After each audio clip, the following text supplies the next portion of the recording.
रुपेरी पानांची ही चांदणीसारखी वेल कुंपणावर चढलेली हीच आहे विधारा किंवा समुद्रशोक किंवा हत्तीवेल. याचं शास्त्रीय नाव अर्जेरिया नर्वोसा असं आहे. आयुर्वेदात महत्त्वाची पण कमी ओळखली गेलेली वनौषधी. नमस्कार, मी प्राध्यापक दिलीप कुमार आपल्या सर्वांचं स्वागत करतो नो युअर प्लांट सिरीजमध्ये. चला तर आज जाणून घेऊया. ही चढणारी मोठी वेल 8 ते 12 मीटरपर्यंत पसरते. पाने मोठी हृदयाकृती, वरून गर्द हिरवी आणि खाली रुपेरी मऊ लोमांनी आच्छादित असते. ही याला ओळखण्याची खास खूण. फुले मोठी शंखासारखी फिकट जांभळी ते गुलाबी, मध्यभागी गडद जांभळी छटा असलेली. फुलोरा पावसाळ्यात किंवा हिवाळ्यात दिसतो. फळे कडक, बिया काळ्या असतात.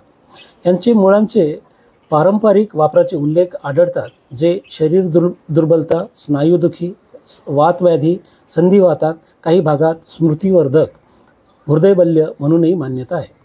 पाने बाह्यलेप म्हणून खरूज, दाद, फोडफुंसी, सूज यावर उपयोगात लोकपरंपरेत मानला जातो. प्रत्येक झाडामध्ये काही विषारी घटक असतात, त्यामुळे घरगुती प्रयोग नको. तज्ज्ञ मार्गदर्शनाशिवाय सेवन करू नये.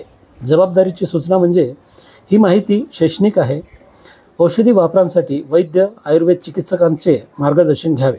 गर्भवती, स्तनदा, दीर्घकालीन आजार असलेल्या व्यक्तींनी स्वयंप्रयोग टाळावा. व्हिडिओ आवडल्यास लाईक, शेअर आणि फॉलो करायला विसरू नका.